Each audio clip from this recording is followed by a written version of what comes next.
Hi sir. Hello madam. नमस्कार sir. नमस्कार madam. क्या ये नमस्ते,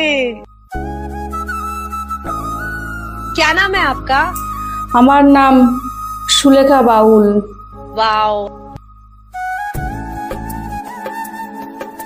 आप कहाँ से आए हैं? আমি লখনৌ থেকে এসেছি। लखनऊ से आए हैं? হ্যাঁ ম্যাডাম, লখনৌ থেকে এসেছি, অনেক দূর থেকে। आप यहाँ क्या करने आए?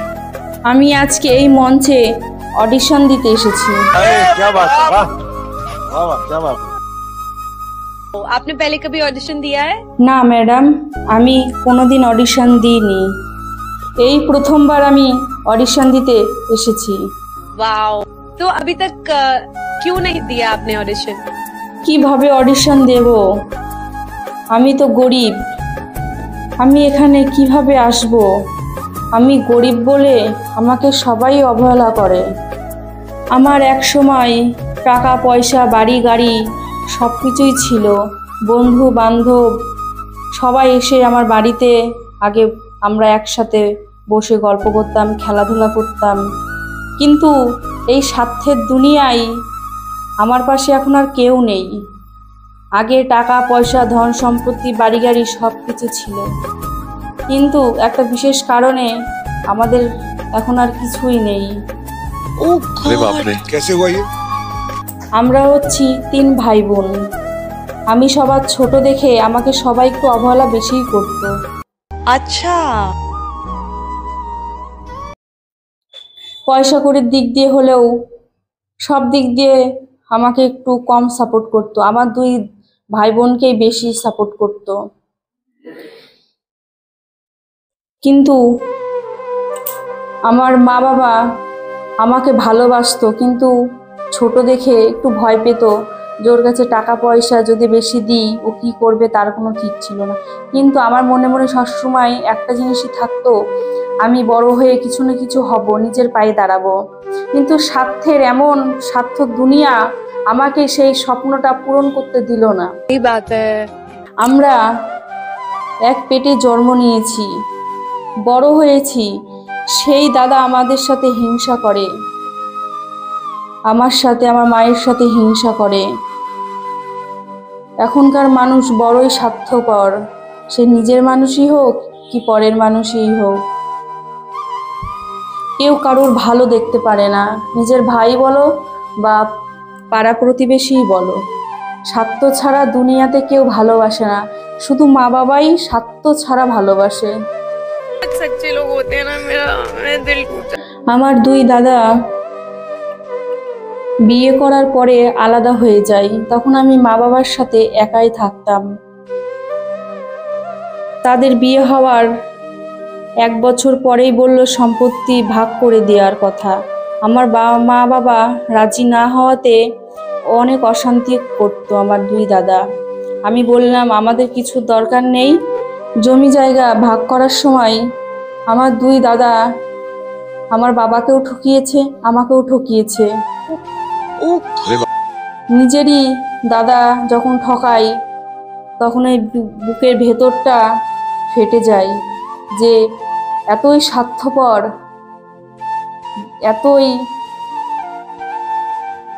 এতই আমরা পর হয়ে গেছি আমার 2 দাদার কাছ থেকে।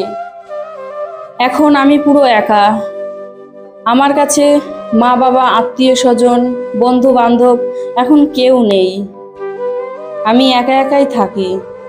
আপন বলতে একজনাই আছে, সে হলো আমার উপরওয়ালা, একমাত্র উনি আমার আপন। যতদিন সবাইকে দিতে পেরেছি ততদিন সবাই আমার কাছে ছিল, স্বার্থের জন্য ছিল।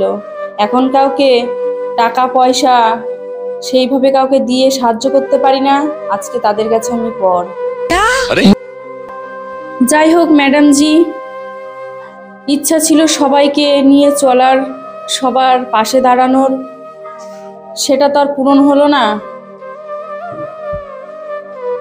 আমাকে ছেড়ে সবাই চলে গেল। আমার মনের ব্যথা বুকের যন্ত্রণা আজকে সবাইকে শোনালাম ইন্ডিয়ান আইডলে এসে। যাই হোক ম্যাডাম জি, মনটা অনেক হালকা হলো। ইন্ডিয়ান আইডলে এসে আমার মনের যন্ত্রণাটা সবাইকে বলতে পারলাম। যেইটুকু যন্ত্রণা বুকের ভেতরে আছে গানের মাধ্যমে চেষ্টা করব সব দুঃখ ব্যথা যন্ত্রণা সব এখানে বিলিয়ে দেওয়ার জন্য। আমার গানটি আমি শুরু করছি। ভালো লাগলে লাইক কমেন্ট শেয়ার সাবস্ক্রাইব করে আমার পাশে থাকবেন। क्या बात है, क्या नम्रता जी, क्या बात है, वाह वाह। ধন্যবাদ। ऊपर वाले से दुआ कर रहा हूँ कि भगवान इसको अच्छा गवा दिए, अच्छा गा ले। ও মানুষ বড়ই স্বার্থপর রে,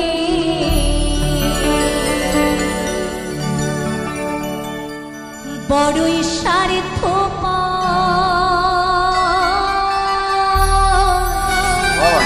वाह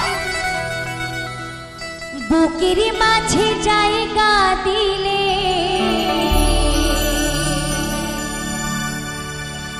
যতনে কইরা ভাঙে রে অন্তর।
ये संगीत कहाँ सीखा, कैसे सीखा, कौन सी गलियों में? क्या तुम्हारी आवाज में प्यूरिटी है, क्या सादगी है, क्या मासूमियत है? कुछ ऐसी झलकी है तुम्हारी आवाज में जो इस हिंदुस्तान को हिला देंगी। Very good, extraordinary. जब भी ये गाना कोई गाता है तो मुझे मेरे भाई की याद आ जाती है।